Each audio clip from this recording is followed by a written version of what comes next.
네, 교회 여러분 안녕하십니까? 9월 3일 금요일입니다. 오늘 새벽 함께 나눌 말씀은 마태복음 22장 1절부터 14절 말씀까지 보겠습니다. 예수께서 다시 비유로 대답하여 이르시되 천국은 마치 자기 아들을 위하여 혼인잔치를 베푼 어떤 임금과 같으니 그 종들을 보내어 그 청한 사람들을 혼인잔치에 오라 하였더니 오기를 싫어하거늘 다시 다른 종들을 보내며 이르되 청한 사람들에게 이르기를 내가 오찬을 준비하되 나의 소와 살찐 짐승을 잡고 모든 것을 갖추었으니 혼인잔치에 오소서 하라 하였더니 그들이 돌아보지도 않고 한 사람은 자기 밭으로 한 사람은 자기 사업하러 가고 그 남은 자들은 종들을 잡아 모욕하고 죽이니 임금이 노하여 군대를 보내어 그 살인한 자들을 진멸하고 그 동네를 불사르고 이에 종들에게 이르되 혼인잔치는 준비되었으나 청한 사람들은 합당하지 아니하니 내거리 길에 가서 사람을 만나는 대로 혼인잔치에 청하여 오라 한데 종들이 길에 나가 악한 자나 선한 자나 만나는 대로 모두 데려오니 혼인잔치에 손님들이 가득한지라 임금이 손님들을 보러 들어올새 거기서 예복을 입지 아니한 한 사람을 보고 이르되 친구여 어찌하여 예복을 입지 않고 여기 들어왔느냐 하니 그가 아무 말도 못하거늘 임금이 사환들에게 말하되 그 손발을 묶어 바깥 어두운 데 내어 던지라. 거기서 슬피 울며 이를 갈게 되리라 하니라. 청함을 받은 자는 많되 택함을 입은 자는 적으니라. 아멘. 네, 오늘 혼인잔치의 비유에 대해서 이제 함께 나누겠는데요. 역시 앞선 두 개의 비유하고 이제 일맥상통하는 그런 비유가 되겠습니다. 그러니까 지금 여기 계속해서 세 가지의 비유로 또 어떤 세 가지 어떤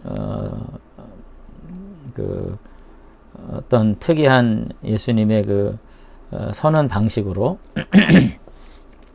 계속해서 이제 이와 같은 이야기가 반복되고 있는 것을 이제 보게 되는데 결국 세 번 중복되는 것은 결국 이 메시지가 얼마나 확정적인 것인가, 얼마나 예수님께서 분명한 선포로서 신적 선포로 지금 우리에게 전하고 있는가 하는 것들을 이제 알려주는 방식입니다. 그러니까 요한계시록에도 이제 유사한 이적이 세 번 반복되는 그런 이제 이야기로 되어 있는데 이것이 모두가 다 이제 당신의 선언이 신적인 선언이고 확정된 선언이다 하는 것을 지금 이제 강조하는 그런 이제 표현이거든요.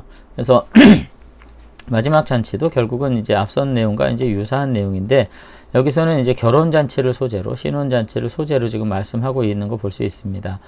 그런 점에서 이제 이번 비유는 하나님의 나라 잔치가 이제 의미상 상통하는 개념이거든요. 하나님의 구원의 축복, 하나님의 나라가 결국 어떤 자들에게 허락되었는가 하는 것에 대해서 지금 이야기를 이제 하고 있습니다.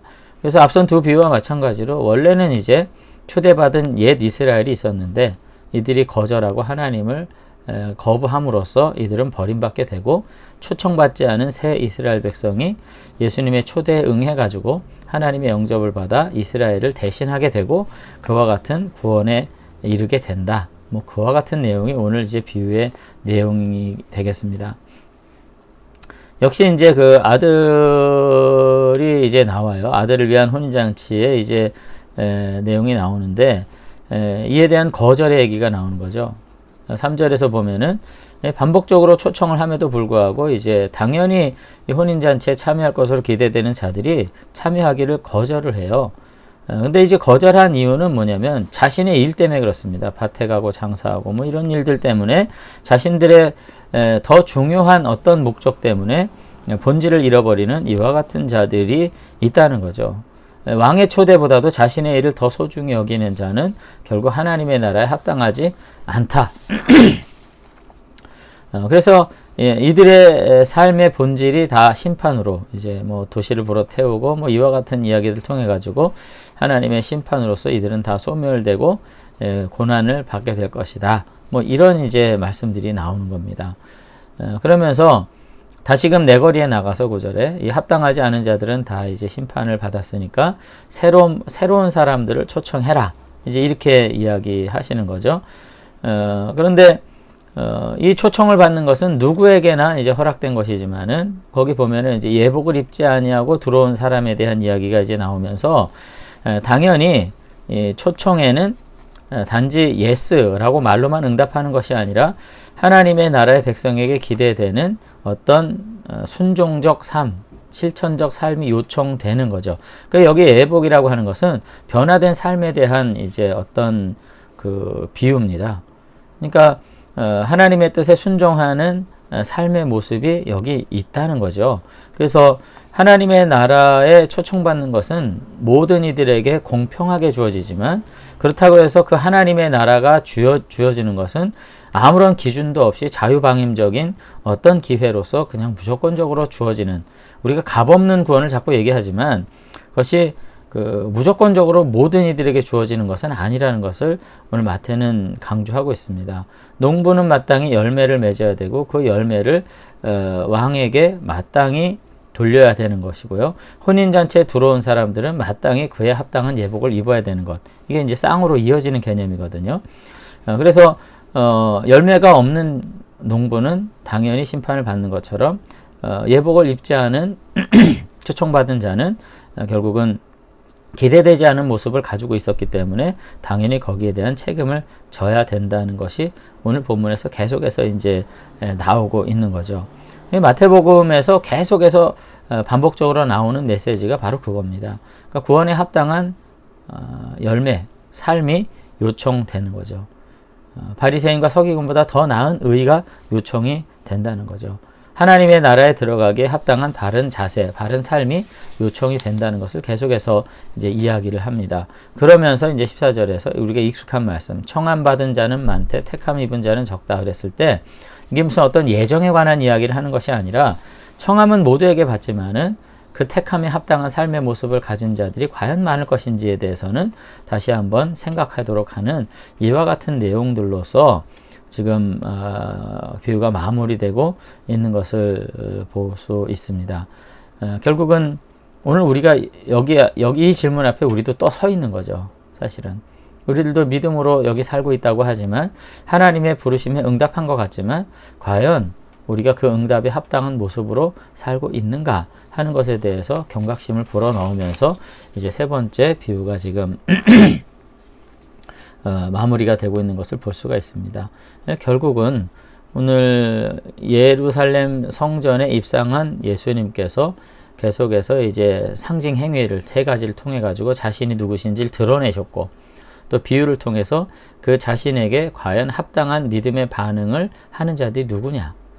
무조건 유대 지도자들이라고 해서 하나님의 구원을 받는 것은 아니다. 그리고 새로운 초청을 통해서 내가 하나님의 나라를 이룰 텐데 그 초청에 응한 사람이라 할지라도 합당한 삶의 모습이 있어야 된다. 뭐 그런 말씀들을 이제 계속해서 하고 계신 것을 볼 수가 있습니다. 우리들도 이제 다시금 믿음 안에서 하나님의 자녀간 신약의 새로운 백성이라고 우리가 이제 여겨지지만 그럼에도 불구하고 우리들이 여전히 우리의 삶이 그 하나님의 기준에 합당한가 하는 것을 자꾸 돌아보게 되는 것은 결코 믿음 없음이 아니라 더욱 신실한 믿음을 향한 열정이라고 봐야 되겠죠. 그래서 자꾸 확신하십니까? 믿습니까? 이런 질문 앞에 저는 오히려 나의 삶이 하나님의 기준에 합당한지를 지속적으로 돌아보고 성찰하면서 온전함에 나아가는 것이야말로 진정한 믿음이다. 맹목적으로 나는 확신합니다 하는 것이 믿음만은 아니다 하는 생각들을 이제 하게 됩니다. 그래서 우리가 다시 한번 우리의 삶에 대해서 깊이 성찰하고 오늘 주님께서 말씀하신 것처럼 택함 입은 자로서의 마땅히 요구되는 삶의 모습들, 열매들이 우리에게 얼마나 있는가 생각하면서 주님의 뜻에 합당한 자로서 살기 힘쓸 수 있는 같은 신실한 하나님의 자녀들로 우리가 살아갈 수 있었으면 좋겠습니다. 한번 기도하겠습니다.